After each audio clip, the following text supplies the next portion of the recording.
Hello, and welcome to another episode of Pause for Payments. I'm Kristy Duncan, and I am so excited to be chatting today with Lisa Belcher, Vice President of Small and Medium Enterprises APAC at American Express, based in Sydney, Australia. Welcome, Lisa. Hi, thank you so much for having me here today. So delighted. So today, Lisa and I are going to discuss leadership and how giving back to others can make you a better leader. Giving back can take so many forms, and Albert Camus said, real generosity towards the future consists in giving all to what is present. And how and when we ask ourselves, am I giving enough to the people around me? Like you, I'm excited to hear Lisa's journey. So let's get started. Lisa, can we start by telling the audience a little bit about your role at Amex? Absolutely. So my role sits on the acquiring side of the business, and the segment that I'm responsible for is the small and medium enterprises. So basically, what my team does is we look for ways to acquire more merchants into the business and then engage them and grow our partnership throughout their life cycle.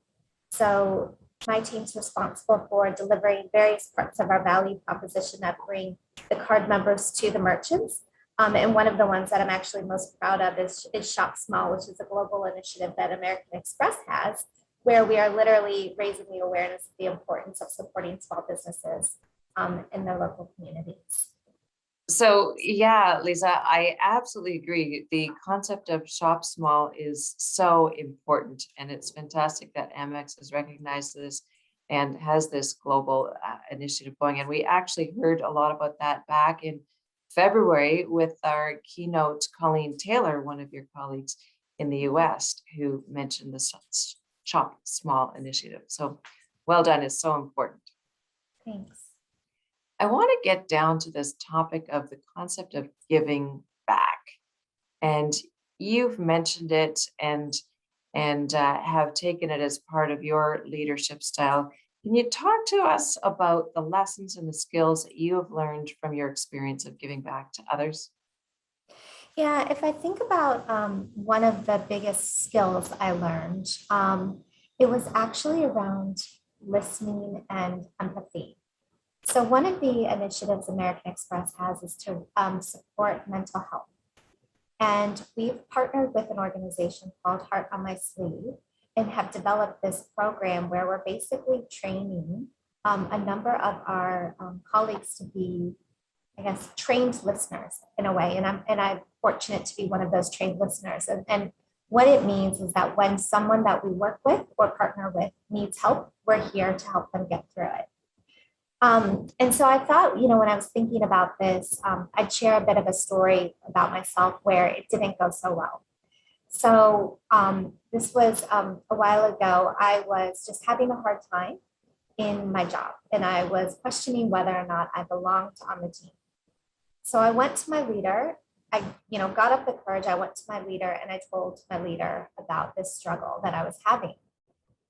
The response that I got was actually, well, I'm here to help you find another job at Amex. So, if you think about what that my leader was trying to do is, my leader really wanted to be supportive and was hearing, okay, if it wasn't working in my job, we're committed to you as an organization. Let me find, help support your career development. But what happened was that wasn't a listening skill, right? It went right into jumping the problem and it actually, didn't address the need. So what I've learned through this course, which has definitely made me such a better leader, is really what listening means. It's about hearing what the person is saying, empathizing with them, and empathy is different than agreement, right? That person's feelings are real, whether or not you agree with their feelings. How to actually ask probing questions so that you can get underneath what the real root of the problem is. And really just the power of being there to hear someone out. You don't have to solve their problems, right? It's not about solving problems. Some people just want to be heard. And I've used this skill in a number of different leadership situations that I've been in. It's enabled me to build stronger relationships with people on my teams. It's helped me overcome challenging situations that I've had, particularly like when there are like people leader type issues going on or conflicts on the team. And so, that to me is just a great example where we're here supporting mental health, which is incredibly important. But my ability to do that better has made me a better leader as well. That is a great story, and it really so well just uh, shines a light on what the challenges are and how you can work to be a better listener, to show empathy, to ask those probing questions. These are all skills that we can all learn, and it just can be so powerful. Yeah, Thank you for sharing that, Lisa. you're welcome. Going forward, in leadership roles, can you talk a little bit about how others can ensure that supporting others isn't just a tokenistic exercise, but one that really delivers value for themselves, for their staff, for their organizations, as well as the communities that they serve? Yeah, so I think there's a couple of layers as you think through that. So, some of those of you who are listening that are part of larger organizations, you likely have company values. You would have a CSR framework in place. And those that are from maybe a fintech or a startup, that's something that you should actually think about. That doesn't take extra resources to think about what does my company stand for and how can we start embedding whatever form of CSR into what it is that you want to deliver as an organization. What you can then do from there is look for authentic ways to find organizations that fit into what your company stands for. And the reason why I say that is I think it's really important that for it to work, it really needs to be part of what you do. It can't be a separate initiative because otherwise then people are feeling torn. Do I do my job or do I do some sort of volunteer work? So when you can kind of combine them in together, I think that's just the perfect sweet spot with it. And so, one of the areas that I think American Express does really well is we have employee networks. And these networks are designed for a number of different purposes. I'm not even sure how many we would have, probably 20 plus throughout the globe.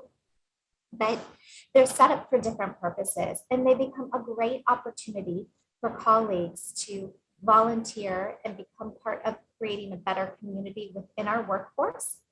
And then also what that does is that enables them to develop different types of skills as they're going through and pressure testing that. And I'm happy to talk a bit more about that as we go through it.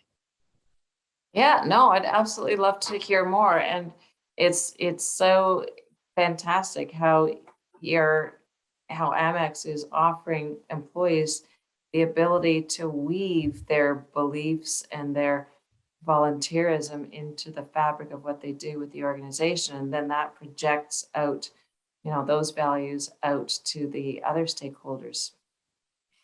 And what works really well is when you don't have a one size fits all approach.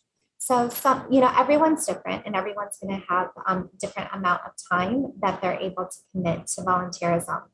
So, we'll have things where we go and volunteer and do a day of cooking to help prepare meals for the homeless, right? That's a great thing. That's a team event. You can do that together. And then there's a very tangible outcome that helps the community. Then you can take that to an extreme where you support ongoing mentoring programs that are year-round programs. And we have those programs, whether it's for students or for, underprivileged groups. We're here to just provide that ongoing support. And so it's different points in your career, different points in your life, enable you to have different levels of involvement. But by giving that flexibility, I think it's really important because then it doesn't become too hard to do for people. It's manageable. Fantastic. And that's a great point, is being flexible in your programs and how you support employees and give them opportunities to do that. you're right. We're all at different stages of our careers, of our life cycle, of our, different approaches and things that are important to us. And I know my beliefs have evolved over the years to, as I become more aware of different things, that I'm more focused and wanting to support other different volunteer organizations and initiatives. And it's So really, go I ahead. was just going to add on that. It's what's really interesting, as you talk about how your beliefs have evolved. I think even the way that I've contributed has evolved. So I've looked at, when I was first out of university, I was tutoring high school students through work, but I was tutoring high school students on economics, right? I didn't have a ton of professional experience, but I had the academic experience. So let me do that.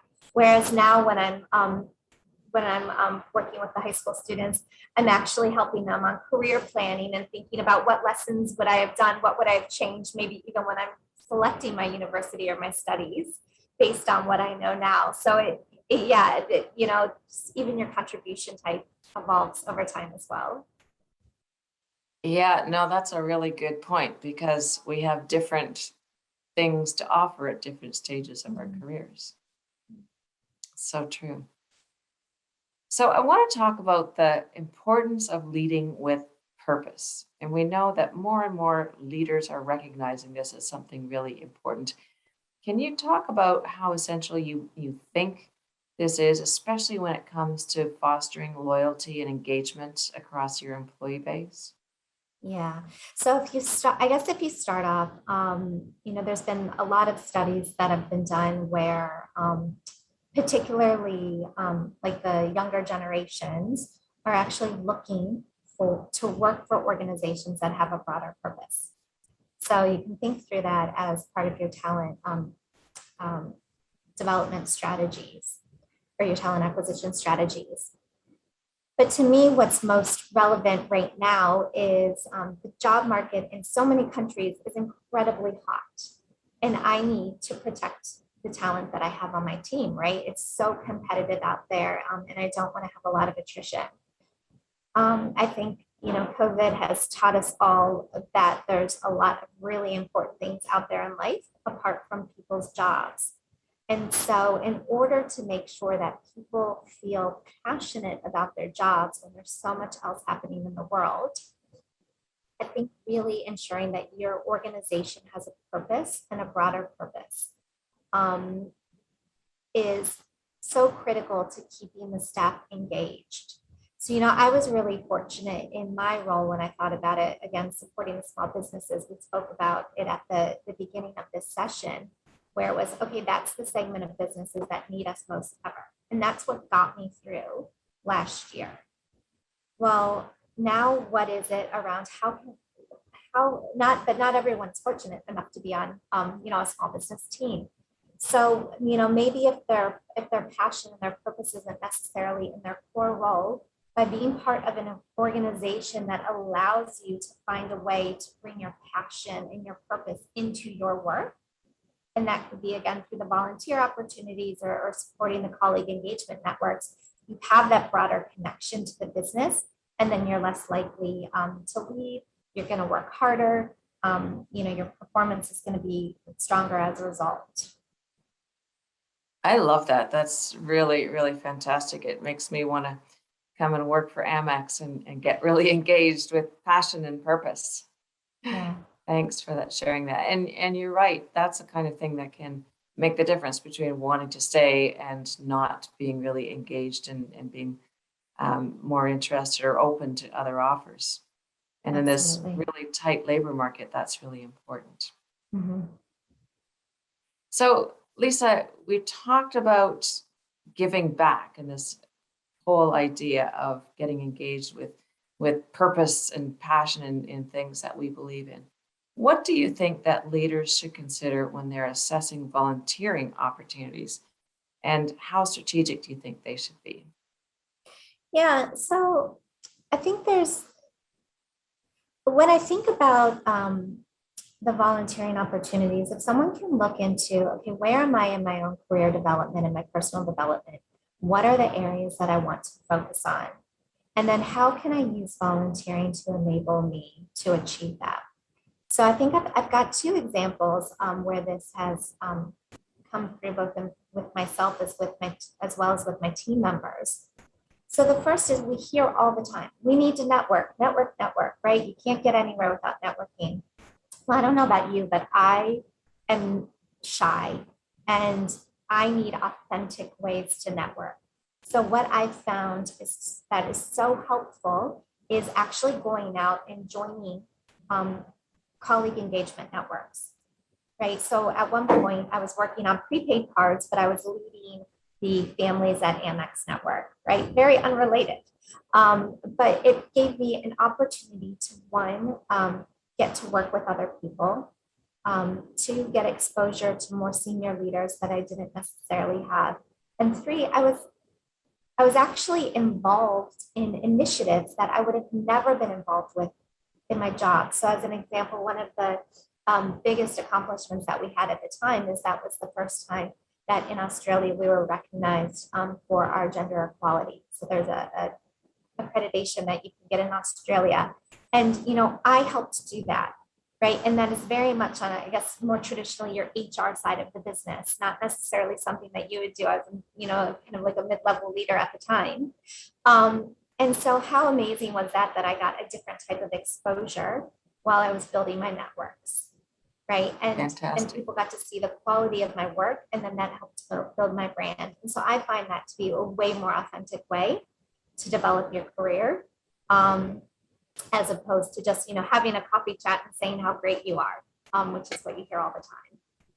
Indeed. I love that. That's like authentic networking with passion and purpose. Yeah, And absolutely. pulling them all together into one fantastic initiative and building your own personal brand and, demonstrating outside of your immediate day-to-day role within the organization what you can deliver and what things you are really passionate about. That's fantastic. The other way that I've used it is actually to challenge myself in a safer environment. So pick an organization that's not necessarily in the same situation as your work role. So let's say you are in a growing business, no problems, everything's doing well. Well, go volunteer for a struggling organization, right? Pick a charity that once, is just in the startup mode, or maybe they need a turnaround. And again, you get to learn and be put in different leadership opportunities that you would not necessarily have in your current day-to-day job. But what happens is you now have real world experience. So if that does happen in your professional career, you're prepared for it, right? It's that you've got experience there. And honestly, if it doesn't work, and I feel like there's even almost safety nets in there when you're testing it in a different environment. Like if you, don't necessarily make the best decision, right? You're kind of doing a little bit of separation so that you can learn and help grow. And it's not like it's going to be a career limiting move forever. Right. And it's fantastic to take your learnings from one organization or one role and put them into a different context. Yeah, that external perspective, right? You're bringing it in both ways is just so key to the value that people can deliver. Yeah, fantastic. And that's all what experience helps us to build and enables us to give back and be leaders with more context and purpose and passion, and more experience to back that up. So that's fantastic. I love it. So you've got this fantastic track record of volunteering and giving back. And thank you for sharing all of your insights in there.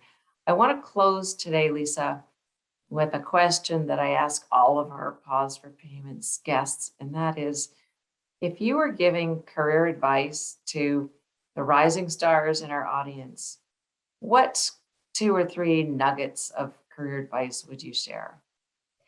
So what I've found is helpful is that say yes mentality. So you never know what opportunity is going to present itself. So sometimes I've seen people so focused on a path. I'm going to go down this path that they miss all the potential that's around there. So when someone comes and says, hey, did you want to try this? Go for it. That would be my advice. And I think the second nugget that I would have is don't be afraid to take a risk and to fail. I actually don't even, to me, failure only happens the second time something doesn't go well, right? Because the first, it was almost like an experiment, right? You gave something a go, you had your best information, didn't go to plan. Okay, as long as you learned from that, no problem. If you didn't learn from it and it happens again, that's a totally different situation. But, I think that organizations now, and especially American Express, are so much more tolerant to this risk-taking mentality. And we have to be because of the pace at which organizations need to progress. So those would be my two pieces of advice. Say yes and take a risk.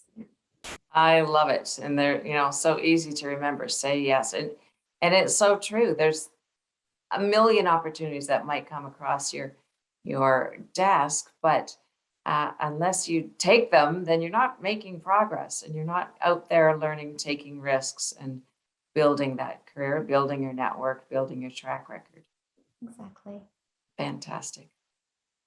Thank you so much for this discussion, Lisa. It's been really insightful. I love these concepts of giving back and volunteering and building careers. I love Amex's approach to supporting volunteerism, your whole initiative with what you believe in for mental health is so important, especially in this COVID context. It's so acutely important now. So thank you for doing that. You're welcome. And thank you so much for having me. It's been our pleasure. So this has been a fantastic conversation. Thanks so much, Lisa. I'm going to thank all of our audience for listening and joining. And I encourage you all to join us online for the many other Pause for Payments discussions that we have with awesome women from around the world of payments like Lisa. So thanks, everybody, and looking forward to more.